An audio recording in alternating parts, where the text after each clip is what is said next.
अस्सलाम वालेकुम जी, तुसी देख रहे हो इफ्तिखार अली टीवी ते मैं तुहाडा मेज़बान मुहम्मद इफ्तिखार। जिस तरह तुसी जानते हो जनाब, हर रोज़ मैं लैते आना भरावां वास्ते कोई ना कोई जानवर। इसे तरह जनाब अज मैं इत्थे आया सी इन्हां दी गां देखण।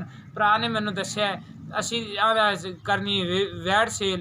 वच्छी जनाब मैनू आई बड़ी पसंद, मैनू पसंद आई तो मैं आख्या मैं आपदे भरावां नूं भी दिखाना। मैं उम्मीद रखा दा भी मेरी अज वाली वीडियो आवेगी तुहानूं पसंद।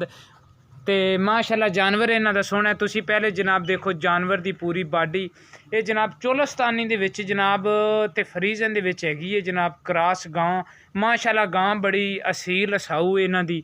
वो जनाब अगे मैं इहदे थल्ले बैठा रहा, थणा छणा नूं मैं लांदा रहा। पैर पिछा कर, पैर पिछा कर, माड़े पैर पिछा करा। तो माशाल्लाह ना इंदे ना जनाब थल्ले बैठे रहो किवें मर्जी।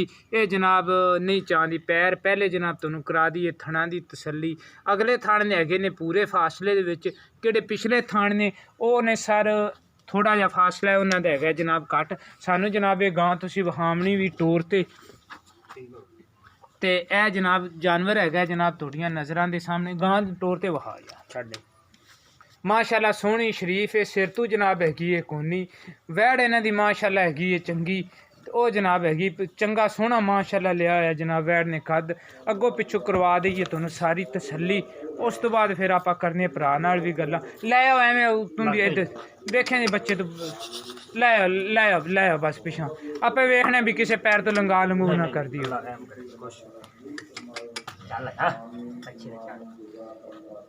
माशाल्लाह वैड़ जनाब इन्हां दी चंगी है, असील साऊ है। ये आपां नूं भरा दस्सण दे भी ये किन्ना दुध देंदे थल्ले, किवें हिसाब किताब है, किन्ने दिन होए ने जनाब सूई नूं।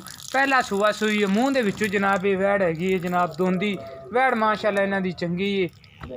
ते ये आपां नूं ये गल दस्सण दे भी किन्ने दिन होई है जनाब इनूं सूई नूं। माशाल्लाह सोहना कद वैड़ ने लिया है। ते सिर तो जनाब हैगी है कट्टे ने कि जैनमैन चो जैनमैन जनाब हैगी है तो कोनी। बाज़ औकात तो कट्टे हुंदे ने ना सिंग ते ओह खुंड जे हुंदे ने, लेकिन ये जैनमैन कोनी हैगी। ठीक हो गया जनाब।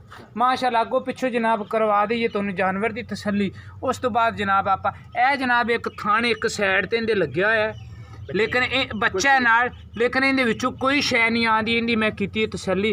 वैसे माशाल्लाह ये गां बड़ी शरीफ है, किवें मर्जी इन्हूं जनाब थान नूं हत्थ लाई जो बैठे रहो। तो ये जनाब पैर नहीं चाहती यरी भी। ए जनाब साहीवाल दा जनाब हैगा इहदे पिछे बच्चा। माशाल्लाह बच्चा भी सोहना है, सफ़ेद रंग दी पूछल है, मत्थे ते एवें सफ़ेद निशान है माड़ा जिहा। वो जनाब तुहानूं आंदा पिया नज़र। हुण आपां करने आ भरा नाल भी सारी गलबात। ये आपां नूं दस्से दा भरा इहदे बारे आपां पुछने आ गलबात। ए मोबाइल फड़। अस्सलाम वालेकुम जी। वालेकुम अस्सलाम। की हाल है भाईजान? अल्हम्दुलिल्लाह जी, अल्लाह ताला तबीयतां सेहतां बेशक ठीक अल्हम्दुलिल्लाह, अल्लाह ताला दा लख लख शुक्र है। सर पहली गल तो ये दसो भी इस वैड़ नूं सूई नूं किन्ने दिन? इस वैड़ सूई नूं जी अज पंजवां दिन है। पंजवां दिन है अज सूई नूं जी। नाड़ वाली हो वेखो नाल खड़ा है। ठीक है। ते किन्ना क तुसी दुध इहदे थल्लों हुण बच्चे नूं पियाई जांदे जे? किन्ना क दुध एक तुसी? थन जी इहने थल्लों बच्चे नूं आई ਅਸੀਂ कैमरे ਛੱਡ में के एक थन बच्चे नूं छड्ड के 7 लीटर एक टाइम ਦਾ ਦੁੱਧ 14 ਲੀਟਰ ਅਸੀਂ ਦੋਵਾਂ ਟਾਈਮਾਂ ਦਾ ਦੁੱਧ ਇਹਨੇ ਥੱਲੋਂ ਇੱਕ ਥਣ ਬੱਚੇ ਨੂੰ ਛੱਡ ਕੇ ਚੋ ਰਹੇ। एक थण तुसी पियांदे जे बच्चे नूं? हाँ जी। 3 थण चोंदे जे एक हाँ जी। टाइम दा 7 लीटर दुध जनाब तुसी चोई जांदे? बेशक जी। 2 टाइमां दा तुसी जनाब सानू देना है 14 लीटर। 14 लीटर दुध। हाँ ये ओ वड्डी गां दी थी? हाँ जी वड्डी गां। गां इत्थे खड़ी आंदी मां? नहीं गां इंदी इत्थे हुण नहीं खड़ी। अच्छा अच्छा हाँ जी। ठीक है।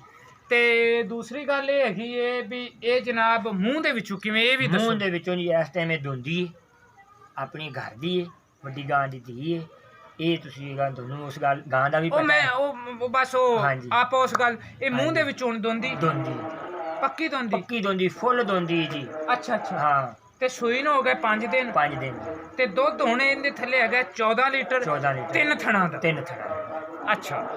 ते वंडा वंडा नहीं पाया यार तेनू की दस। अस मैं भरा तू पुछी जाना, हाँ। तेनू तो पुछण दी जरूरत ही नहीं हैगी। या फिर भाई नूं उत्थे ठहल देने तू आ जा यार इत्थे।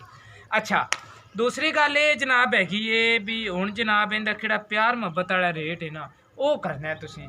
ਐਵੇਂ ना किहड़े तुसीं इत्थे व्यापारियां तो तुसीं जो भी मंगी जांदे जे ना वो तुसीं मंगी जो, लेकिन ये भी तुसीं रेट प्यार मुहब्बत वाला। डॉक्टर साहब ਤੁਹਾਡੇ ਨਾਲ ਅਸੀਂ ਇਹ ਗੱਲ ਕਰਨੇ ਕਿ ਦੁੱਧ ਨਾਲ ਅਸੀਂ ਬਿਲਕੁਲ ਜਿਵੇਂ ਤੁਸੀਂ ਆਖੋਗੇ ਮਕੂਲ ਜਿਹਾ ਰੇਟ ਕਰ ਦਿਆਂਗੇ ਬਸ ਜਿਹਨਾਂ ਨੂੰ ਮਕੂਲ ਤੁਹਾਡੀ ਜਿਹਾ ਹੀ ਰੇਟ ਸਮਝ ਕਰਨਾ। ਆ ਜਾਵੇ ਤੇ ਤਦ ਵੀ ਠੀਕ ਉਹ ਹੈ। ਸਰ ਗੱਲ ਹੈਂ? ਪਤਾ ਕੀ ਹੈ ਕੀ ਹਾਂਜੀ ਅੱਗੇ ਵੀ ਮੈਨੂੰ ਮੇਰੇ ਮੋਬਾਈਲ ਤੇ ਮੈਸੇਜ ਆਉਂਦੇ ਰਹਿੰਦੇ ਨੇ, ਉਹ ਆਉਂਦੇ ਨੇ ਯਾਰ ਤੁਸੀਂ ਰੇਟ ਬਹੁਤ ਕਰਵਾਉਂਦੇ ਜੀ। ਹਾਂਜੀ ਅਸੀਂ ਤਾਂ ਯਾਰ ਸਾਡੀ ਤਾਂ ਕੋਸ਼ਿਸ਼ ਹੁੰਦੀ ਹੈ ਵੀ ਰੇਟ ਅਗਲਾ ਬੰਦਾ ਪੂਰਾ ਮੰਗੇ, ਹਾਂਜੀ ਲੇਕਿਨ ਇਹ ਵੀ ਜਿਹੜੇ ਵਪਾਰੀ ਹੁੰਦੇ ਨੇ ਨਾ, ਹਾਂਜੀ ਇੱਕ ਤਾਂ ਉਹਨਾਂ ਨੇ ਦੁੱਧ ਜੇ 5 ਕਿਲੋ ਤੇ ਉਹਨਾਂ ਨੇ 6 ਕਿਲੋ ਦੱਸਣਾ, ਜੇ 6 ਕਿਲੋ ਤੇ ਉਹਨਾਂ ਨੇ 7 ਕਿਲੋ ਦੱਸਣਾ, ਬੇਸ਼ੱਕ ਤੇ ਉਹਨਾਂ ਦਾ 2 ਲੱਖ ਦਾ ਹੋਵੇ ਤਾਂ ਉਹਨਾਂ ਨੇ 2 ਲੱਖ 20 ਮੰਗਣਾ ਹੁੰਦਾ। ਤੇਰਾ ਹੈਗਾ ਜਨਾਬ ਜਾਨਵਰ ਘਰ ਦਾ, ਤੇ ਕਿਵੇਂ ਤੂੰ ਗੱਲਾਂ ਸਿੱਧੀਆਂ ਸਿੱਧੀਆਂ ਸਹੀ ਕੀਤੀਆਂ ਨੇ, ਉਵੇਂ ਰੇਟ ਵੀ ਤੂੰ ਸਹੀ ਪਿਆਰ ਮੁਹੱਬਤ ਵਾਲਾ ਕਰਨਾ ਹੈ। ਠੀਕ ਹੋ ਗਿਆ ਜੀ। ਦੱਸੋ ਕੀ ਰੇਟ ਹੈ? ਅਸੀਂ ਜੀ ਇਹਦੇ ਤੋਂ ਤੁਹਾਡੇ ਵਾਸਤੇ 2,15,000 ਰੁਪਏ 2 ਨਾ ਲੱਖ ਅਸੀਂ 2.5 ਮੰਗੀਏ ਨਾ 3 ਮੰਗੀਏ, 2,15,000 ਰੁਪਏ ਲਾਂਗੇ ਜੀ ਤੁਹਾਡੇ ਤੋਂ। ਤੇ ਜੇ ਕੋਈ 2,15,000 ਦੇ ਵਿੱਚ ਕੋਈ ਥੋੜਾ ਬਹੁਤ ਅਸੀਂ ਤੇਰੇ ਤੋਂ ਪਿਆਰ ਮੁਹੱਬਤ ਮੰਗੀਏ, ਉਹ ਵੀ ਕੁਝ ਹੋ ਜਾਏਗਾ। ਹੁਣ ਤੁਸੀਂ ਜੀ ਵੇਖ ਲਓ, ਹੁਣ ਮੈਂ ਤੁਹਾਡੇ ਨਾਲ ਚਲੋ ਤੁਸੀਂ ਠੀਕ ਹੈ, ਆਖਿਆ ਉਹ ਉਵੇਂ ਮੇਰਾ ਕੀਤਾ। ਭਾਈ ਕਿਹੜੇ ਵੀਡੀਓ ਦੇਖਣ ਦੇ, ਉਹ ਹਾਂਜੀ। ਫਿਰ ਆਪਾਂ ਮੌਕੇ ਤੇ ਤੁਹਾਡਾ ਨੰਬਰ ਮੇਰੇ ਕੋਲੇ ਹੈਗਾ ਹੈ, ਠੀਕ ਉਹ ਹੋ ਆਪਾਂ ਗਿਆ। ਕਰ ਲਾਂਦੇ। ਤੂੰ ਕੀ ਪੁੱਛਦਾ ਸੁਣ ਦੱਸ, ਪੁੱਛ ਲੈ ਕਿਹੜੀ ਗੱਲ ਹੈ। ਮੈਂ ਕਿਹਾ ਵੰਡੇ ਤੋਂ ਬਗੈਰ ਹੀ ਦੇ ਰਹੀ ਦੁੱਧ। ਹਾਲੇ ਅਸੀਂ ਵੰਡਾ ਮੁੰਡਾ ਅੱਛਾ ਯਾਨੀ ਕਿ ਨਹੀਂ, ਤੁਸੀਂ ਕੋਈ ਨਹੀਂ, ਕੋਈ ਸ਼ੈ ਚੀਜ਼ ਨਹੀਂ ਹਾਂਜੀ, ਨਹੀਂ ਨਹੀਂ ਪੱਠੇ ਸਿਰਫ ਅਸੀਂ ਠੀਕ ਪਾ ਹੋ। ਰਹੇ ਹਾਂ। ਹਾਂਜੀ ਪੱਠਿਆਂ ਦੇ ਦੁੱਧ ਦੇ ਰਹੀ। ਇਹਦੀ ਮਾਂ ਥਲੇ ਤਾਂ ਜੀ ਮਾਸ਼ਾਅੱਲਾ ਬਹੁਤ ਕਾਫੀ ਦੁੱਧ ਸੀ। ਉਹ ਮੈਨੂੰ ਪਤਾ ਹੈ ਮਾਸ਼ਾਅੱਲਾ ਜਨਾਬ, ਜਾਨਵਰ ਇਹਨਾਂ ਦਾ ਚੰਗਾ ਹੈ ਜਨਾਬ। ਇੱਕ ਥਾਣੇ ਪਿਆਈ ਜਾਂਦੇ ਨੇ ਜਨਾਬ ਬੱਚੇ ਨੂੰ, ਤੇ ਬਾਕੀ ਜਨਾਬ ਇਹ 3 ਥਣ ਚੋਈ ਜਾਂਦੇ ਨੇ। 3 ਥਣਾਂ ਦਾ ਜਨਾਬ ਦੁੱਧ ਇਹਦੇ ਥੱਲੇ ਹੈਗਾ ਜਨਾਬ 14 ਲੀਟਰ। ਉਹ ਜਨਾਬ ਮੈਂ ਭਰਾ ਤੋਂ ਪੁੱਛ ਲਿਆ ਸਾਰਾ ਕੁਝ।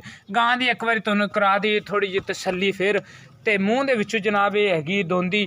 2,15,000 ਰੁਪਈਆ ਮੇਰਾ ਭਾਈ ਮੰਗੀ ਜਾਂਦਾ ਹੈ, ਤੇ ਮੂੰਹ ਬਸ ਵਹਾਵਣ ਦੀ ਲੋੜ ਨਹੀਂ, ਪਰ ਵਹਾਵਣਾ ਤੇ ਚਲੋ ਵਹਾ ਦੇ। ਤੇ ਜਨਾਬ ਇਹਦਾ ਜਨਾਬ 2,15,000 ਰੁਪਈਆ ਭਾਈ ਮੰਗੀ ਜਾਂਦਾ ਰੇਟ। ਤੇ ਜਨਾਬ ਜਾਨਵਰ ਇਹਨਾਂ ਦਾ ਮਾਸ਼ਾਅੱਲਾ ਚੰਗਾ ਹੈ। ਅਗਰ ਤੁਹਾਨੂੰ ਆਵੇ ਪਸੰਦ ਤੇ ਜਨਾਬ ਮੇਰੀ ਵੀਡੀਓ ਨੂੰ ਤੁਸੀਂ ਸ਼ੇਅਰ ਵੀ ਕਰਨਾ ਹੈ, ਤੇ ਜਨਾਬ ਤੁਸੀਂ ਲਾਈਕ ਵੀ ਕਰਨਾ ਹੈ। ਮੈਂ ਉਮੀਦ ਰੱਖਾਂਗਾ ਵੀ ਮੇਰੀ ਅੱਜ ਵਾਲੀ ਵੀਡੀਓ ਆਵੇ ਦੀ ਪਸੰਦ, ਤੇ ਤੁਸੀਂ ਜਨਾਬ ਸਾਡੇ ਨਾਲ ਕਰੋ ਰਾਬਤਾ 0346 87 87 250। ਤੇ ਮਿਲਾਂਗੇ ਅਗਲੀ ਵੀਡੀਓ 'ਚ। ਪਾਕਿਸਤਾਨ ਜ਼ਿੰਦਾਬਾਦ।